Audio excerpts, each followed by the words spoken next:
Congratulation बच्चों। 10th और 12th के अगर देखा जाए तो रिज़ल्ट आप लोगों के सामने आ चुके हैं। मेरी तरफ से और मेरी पूरी करियर इन्फिनिटी टीम की तरफ से बच्चों आपको आपके रिज़ल्ट के लिए बहुत बहुत बधाइयाँ। जितना भी आपको रिज़ल्ट मिला है, जो भी आपको परसेंटेज मिले हैं, क्योंकि बच्चों इस बार देखो एग्ज़ाम नहीं हुआ था, लेकिन कुछ ना कुछ सरकार ने उसका तरीका निकाला, मानक एक सिद्ध किया और वो मानक तय करके बच्चों आप लोगों को रिज़ल्ट दिया गया है। तो आप लोगों को बहुत बहुत बधाइयाँ बच्चों रिज़ल्ट के लिए।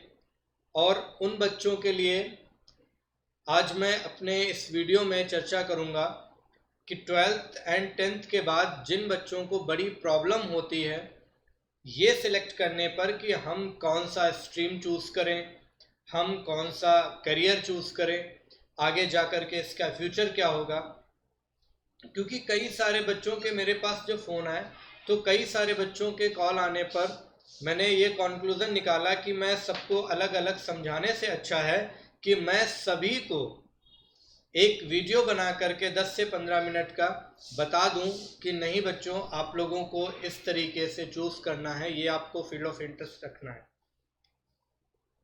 बच्चों जिनके कम परसेंटेज मिले हैं, क्योंकि बहुत सारे बच्चे गिल्ट फील कर रहे हैं, अपने आप को डिमोरलाइज कर रहे हैं कि कम नंबर आए, उन्हें बिल्कुल भी डिमोरलाइज होने की ज़रूरत नहीं है। उनको और अंदर से मजबूत होने की ज़रूरत है, अपने आप को प्रूफ करने की ज़रूरत है, ताकि वो अपकमिंग फ्यूचर में कुछ अच्छा गोल अचीव करें।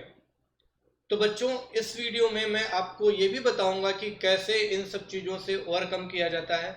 तो अगर आपको ये सारी चीज़ें देखनी है, ये सारी चीज़ें समझनी है, तो आप लोगों को पूरा वीडियो लास्ट तक देखना होगा, ठीक है।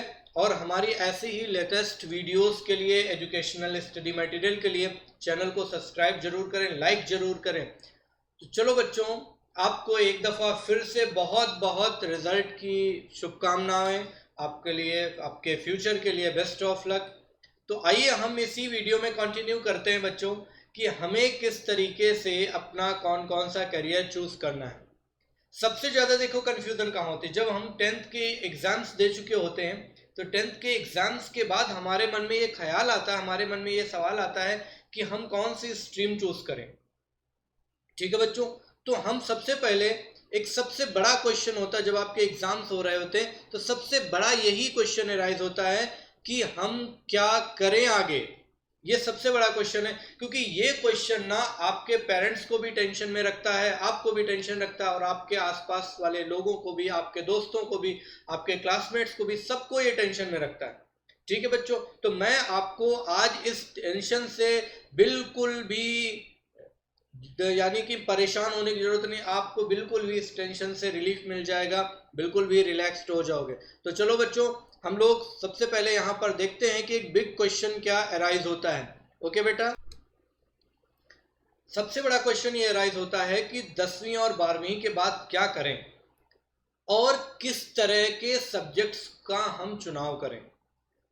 तो ये करने से पहले बच्चों, सबसे पहले आपको एकांत में बैठ करके अपने बारे में जानना होगा। ये सोचना होगा कि हमारा इंटरेस्ट किस फील्ड में है। क्या हमें साइंस एंड टेक्नोलॉजी के सब्जेक्ट्स अच्छे लगते हैं या हमें उनसे बोरियत होती है, हमें करने में क्या अच्छा लगता है। फर्स्ट ऑफ ऑल आपको एकांत में बैठ करके 2 से 4 मिनट, 5 मिनट आपको ये सोचना पड़ेगा कि नहीं, हमको पसंद क्या है, हमको अच्छा क्या लगता है। जब बच्चों आप ये चीज़ सोच लोगे तो आपके लिए बहुत ही ज़्यादा आसान हो जाएगा कि आपको करना क्या है। सबसे पहले 10th वाले स्टूडेंट्स ध्यान दें। 10th वाले स्टूडेंट्स जब अपनी स्ट्रीम का चुनाव करें तो स्ट्रीम का चुनाव करते समय ये जरूर जान लें कि कौन कौन सी स्ट्रीम्स हैं। तो वहाँ पर बच्चों आपके सामने साइंस, उसके अलावा कॉमर्स, आर्ट्स, डिप्लोमा, डिप्लोमा के साथ साथ अदर कोर्सेज भी आते हैं। बच्चों अगर आप साइंस साइड में जाते हैं तो या तो आपको PCM स्ट्रीम मिलती है या फिर आप PCB स्ट्रीम में आते हैं। अगर आपको इंजीनियरिंग फील्ड में जाना है तो 10th के बच्चों स्टार्टिंग से ही 11th में ही चूज कर लें कि हमें पीसीएम पढ़ना है। आपको कंप्यूटर का अगर इंटरेस्ट है तो आप कंप्यूटर फील्ड को भी चूज कर सकते हैं, उनको चुन सकते हैं। उसके बाद आता है बच्चों कि जो बच्चों को मेडिकल फील्ड में या फार्मा इंडस्ट्री में इंटरेस्ट होता है वो लोग पीसीबी चुने, यानी साइंस स्ट्रीम में फिजिक्स केमिस्ट्री बायो ग्रुप जो आता है उसको चूज करेंगे, जिससे कि आपको मेडिकल फील्ड में, आपको फार्मा इंडस्ट्री में जाने में आसानी रहेगी, क्योंकि आपको आगे उसके भी एंट्रेंस एग्जामिनेशंस फेस करने पड़ेंगे आफ्टर 12th। जिन बच्चों को अकाउंटिंग में इंटरेस्ट है या आप एमबीए और बीबीए टाइप की फील्ड में जाना चाहते हैं तो वो बच्चे सीए वगैरह करना है जिनको, वो कॉमर्स साइड में आते हैं। जिन बच्चों को अगर देखा जाए तो आर्ट्स के सब्जेक्ट जैसे हिस्ट्री हुआ, इंग्लिश हुआ, सोशियोलॉजी हुआ, ये सब्जेक्ट्स जिन्हें अच्छे, जिनको पसंद है, वो बच्चे आर्ट्स को चुन सकते हैं। लेकिन कुछ बच्चों का ऐसा होता है कि टेक्निकल फील्ड होता है कि कम पढ़ाई करके तुरंत हम जॉब पा जाएं, नौकरी करने लगे, हमें पैसा कमाने लगे, तो उनके लिए बच्चों डिप्लोमा कोर्सेज होते हैं। वो डिप्लोमा कोर्सेज में जैसे इंजीनियरिंग का पॉलीटेक्निक है, आईटीआई है, और भी प्रोफेशनल कोर्सेज हैं।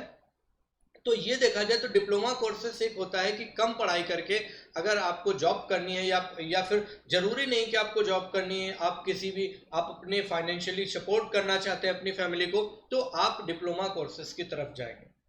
तो 10th के स्टूडेंट्स जरूर ध्यान दें, अगर आपको साइंस स्ट्रीम में जाना है तो साइंस स्ट्रीम में आपको दो चीजें चूज करनी पड़ सकती हैं, पीसीएम एंड पीसीबी।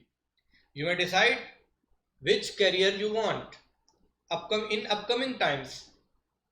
आपको डॉक्टर बनना है या आपको इंजीनियरिंग फील्ड में जाना है, ठीक है, या फिर आपको डिफेंस कोर्सेस यानी डिफेंस में जाना है, एनडीए एंड क्या कहते हैं कि एयरफोर्स वगैरह ट्राई करना है, तो वो पीसीएम स्ट्रीम चूज करते हैं। जो डॉक्टरी और फार्मा इंडस्ट्री इन सभी फील्ड में जाना चाहते हैं, बायोटेक्नोलॉजी इन सब में जाना चाहते हैं, वो पीसीबी चूज करते हैं। आर्ट्स वो चूज करते हैं हिस्ट्री वगैरह में जिनका इंटरेस्ट होता है, ठीक है, यानी एंशिएंट नॉलेज जिनको कलेक्ट करनी, वो लोग आर्ट्स वगैरह में जा सकते हैं।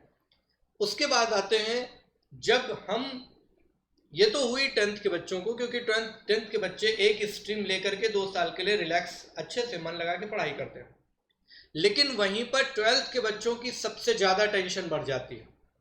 तो 12th के बच्चों के लिए अगर देखा जाए तो बहुत ही सुनहरा भविष्य होता है, बहुत ही बिल्कुल ओपन चीजें हो जाती है, ओपन वर्ल्ड होता है। वो चाहे तो बहुत सारी उनके सामने ओपन अपॉर्चुनिटीज होती है जिनको वो कर सकते हैं। फर्स्ट ऑफ ऑल जो पीसीएम के बच्चे हैं वो अगर सिंपली सोचते हैं कि नहीं मुझे गवर्नमेंटेड एग्जाम के लिए तैयारी करनी है, मुझे गवर्नमेंटेड जॉब की प्रिपरेशन करनी है, तो वो सिंपली ग्रेजुएशन ज्वाइन करते हैं। जो मैंने यहाँ पर बोला है बेटा, बिल्डर की बात की है, तो बिल्डर की बात मैंने जो बताई है वो क्या है जरा देखिएगा। बिल्डर का मतलब यहाँ पर आपके अदर कोर्सेज सभी शामिल हैं।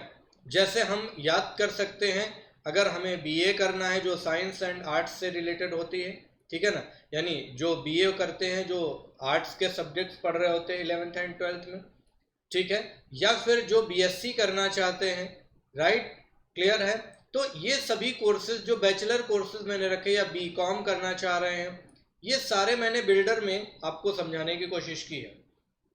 12th के बाद जो गवर्नमेंटेड सेक्टर में जाना चाहते, गवर्नमेंटेड जॉब की तैयारी करना चाहते हैं, वो नॉर्मली ग्रेजुएशन करके प्रिपरेशन कर सकते हैं बैंकिंग की, ठीक है। और जो बीकॉम वाले हैं, बीएससी वाले हैं, बीए वाले हैं, वो गवर्नमेंटेड एग्जाम्स की प्रिपरेशन कर सकते हैं ग्रेजुएशन के साथ में। और जैसे ग्रेजुएशन हो जाता है तो उनके लिए अपॉर्चुनिटी ओपन होगी। तो सबसे पहले जो करियर आता है वो आता है बच्चों पीसीबी के लिए। अगर देखा जाए तो कौन सा, डॉक्टर्स जो बनना चाहते हैं, ठीक है, जो डॉक्टर्स बनना चाहते हैं वो पीसीबी करियर चूज कर सकते हैं, ठीक है ना। पीसीबी मतलब वो 12th में उनके पास में फिजिक्स केमिस्ट्री बायोलॉजी होना चाहिए। जिनके पास पीसीएम है 12th में, वो बच्चे इंजीनियरिंग करियर चूज कर सकते हैं, जिसमें वो उनको बीटेक करने का मौका मिलेगा आईआईटीज एनआईटीज इन सभी कॉलेजेस से। अगर आप कहेंगे तो मैं इन सब के रैंकिंग और इन सब पर अलग वीडियो बना दूंगा, तो कोई इशू नहीं है। वहीं पर एक होता है क्लैट का एग्जाम होता है बेटा, अगर आप देखेंगे तो CLAT क्लैट का एग्जाम होता है, यानी जो लॉ करना चाहते हैं, एडवोकेट बनना चाहते हैं या फिर आगे इसमें अपना करियर बनाना चाहते हैं, वो डायरेक्ट 12th के बाद क्लैट का एग्जाम क्रैक करके 5 ईयर की पूरी डिग्री लेकर के वो आराम से इस फील्ड में जा सकते हैं। जिन्हें टीचर बनना है बच्चों, जैसे हम लोग टीचिंग करियर में हैं, तो वो लोग ग्रेजुएशन करने के बाद, पोस्ट ग्रेजुएशन करने के बाद या ग्रेजुएशन करने के बाद अपना बीएड की डिग्री ले सकते हैं, वो प्रोफेशनल टीचर्स बन सकते हैं। या फिर आप पोस्ट ग्रेजुएट होने के बाद बीएड की डिग्री ले करके आप टीचिंग करियर में जा सकते हैं। नेट एंड जेआरएफ पीएचडी ये करके आप और भी हायर इंस्टीट्यूशंस में टीचिंग का वर्क कर सकते हैं। उसके बाद आता है बच्चों, अगर आर्टिस्ट जैसे बनना है, आर्टिस्ट मतलब आप अगर फैशन डिज़ाइनिंग में जाना चाहते हैं, आप क्या कहते हैं कि अगर ड्रामा वगैरह आपको पसंद है, तो आप जो है उस फील्ड में जा सकते हैं आफ्टर 12th। ठीक है। मैकेनिक्स की अगर बात करें बच्चों, तो मैकेनिक्स में सिंपली हम लोग एक प्रकार से देखा जाए तो क्रिएटिव वर्क्स में हम लोग जाते हैं, क्योंकि अगर देखा जाए तो जो पॉलीटेक्निक डिप्लोमा होते हैं बच्चों, वो 10th एंड 12th दोनों के बाद होते हैं। 10th के बाद 3 साल का होता है और 12th के बाद अगर हम करते हैं तो वो 2 साल का होता है। तो ये सारे जो डिप्लोमा कोर्सेज होते हैं, जैसे प्लास्टिक इंजीनियरिंग का है, ये भी आप आफ्टर 12th कर सकते हैं। जिन्हें बेटा कॉमर्स फील्ड से जो रिलेटेड हैं, वो कॉमर्स फील्ड वाले अकाउंटेंट, यानी कि जैसे चार्टर्ड अकाउंटेंट सीए का एग्ज़ाम होता है, आईपीसीसी, पीसीसीआई एंड सीपीटी, वो इन एग्ज़ाम्स को क्रैक करके आगे सीए तक की जर्नी कवर कर सकते हैं। या नॉर्मली आप अकाउंटेंट का कोर्स भी करके आप इस फील्ड में जा सकते हैं। वहीं पर अगर देखा जाए बच्चों, तो बैंकर का होता है, यानी कि आपको 12th के बाद भी क्लरिकल एग्ज़ाम्स क्लियर करके बैंक में जा सकते हैं। और अगर आप ग्रेजुएट हैं तो ग्रेजुएट करने के बाद अगर आप बैंकिंग के एग्ज़ाम्स कवर कर सकते हैं, तो आफ्टर ग्रेजुएट अगर आप लोग जो है इसके बैंकिंग के एग्ज़ाम्स क्लियर करते हैं तो आप बैंकर बन जाएंगे, आपको प्रोविजनरी ऑफिसर पीओ की पोस्ट मिलती है। ठीक है बच्चों, तो आई होप ये आपको समरी समझ में आ गई होगी बच्चों कि इस तरीके से आप लोगों को अपने करियर चूज़ करने हैं जिसमें आपका फील्ड ऑफ इंटरेस्ट हो, यानी कि जो आपको अंदर से अच्छा लगे। फर्स्ट ऑफ ऑल बच्चों, अगर हमें कोई करियर चूज करना होता है, हमें ये देखना होता है कि हाँ हमारा इस फील्ड में इंटरेस्ट है।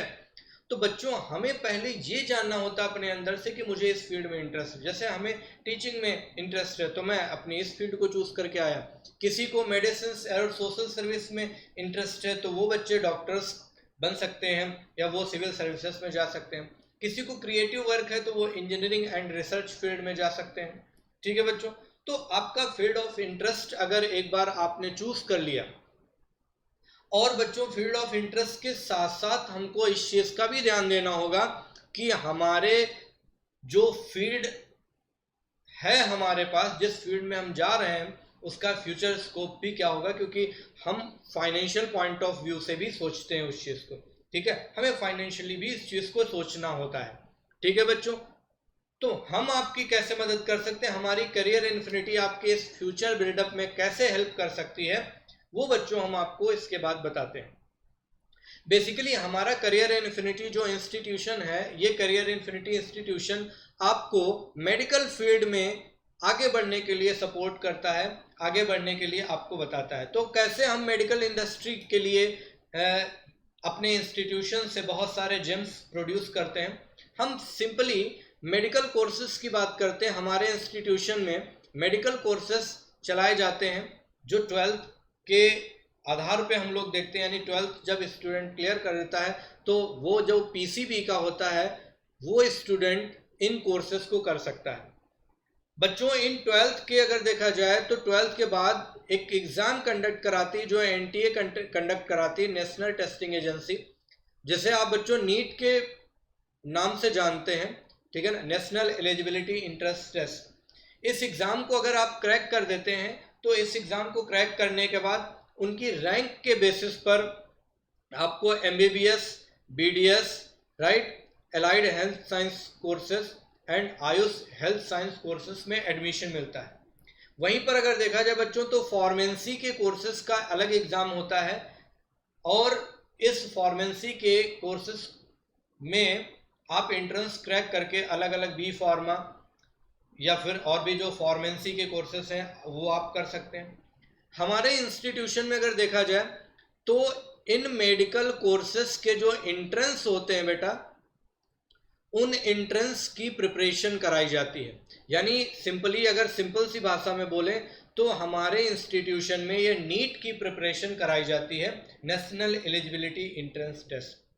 अगर आप इस एग्जाम को क्रैक करते हो तो आपकी रैंक के according MBBS, BDS, BMS, BHMS, BMS इन कोर्सेज में आपको एडमिशन अलग अलग कॉलेज में मिलता है।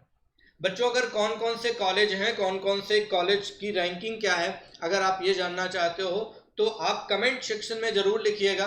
मैं आपको इन पर भी वीडियो बना करके आपको बताता रहूँगा, इनकी रैंकिंग के बारे में बताता रहूँगा, जिससे आपको इजीली कंफर्टेबल होगा काउंसलिंग के टाइम कि आपको किस कॉलेज में जाना है और किस कॉलेज में आपको वहाँ पर एडमिशन लेना है जा करके। ओके बेटा, तो अगर आप चाहें तो हमारे इंस्टीट्यूशन में विजिट कर सकते हैं, कानपुर में सिचुएटेड है बच्चों। तो आप यहाँ पर आकर के हमारे कॉरपोरेट ऑफिस में आप इंक्वायरी कर सकते हैं, क्योंकि हम लोग यहाँ पर देखा जाए तो इन मेडिकल कोर्सेज की प्रिपरेशन कराते हैं। यानी ये आपके फ्यूचर बिल्डअप में एक हमारा योगदान होता है।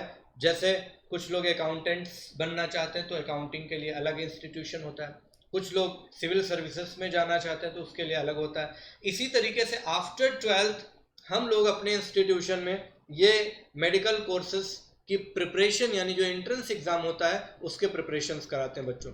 ठीक है, तो आज आई होप आपको इस वीडियो में ये चीज़ समझ में आई होगी बच्चों कि किस तरीके से 10th के बाद और किस तरीके से 12th के बाद आपके माइंड में प्रेशर ना हो आप कैरियर चूज करने का। आप अगर इस वीडियो को अच्छे से देख चुके हैं तो आई होप आपको ये हेल्प मिल चुकी होगी कि हम अपने करियर को चूज कैसे करें। फर्स्ट ऑफ ऑल की पॉइंट्स आपको याद करना है, आपका फील्ड ऑफ इंटरेस्ट क्या होना चाहिए। बच्चों, अगर आपको फील्ड ऑफ इंटरेस्ट पता है तो आपको चूज करने में कोई प्रॉब्लम नहीं होगी।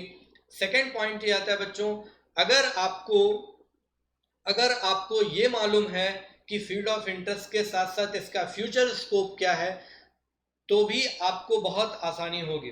जैसे अगर देखा जाए तो बच्चों इस कोविड ड्यूरेशन में IT industry, pharma industry, medical industry के बहुत सारी अपॉर्चुनिटीज रही। यानी कि अगर देखा जाए तो कुछ इंडस्ट्रीज को लॉस हुआ, लेकिन इन इंडस्ट्रीज में अगर देखा जाए तो शेयर में बहुत ज़्यादा जो है उछाल आया है और इन इंडस्ट्रीज में बहुत ज़्यादा बेनिफिटेड हुए हैं। तो जो लोग इस इंडस्ट्रीज में थे वो लोग सभी लोग अगर देखा जाए तो उस क्राइसिस का शिकार नहीं हुए जैसा कि बाकी लोग हुए।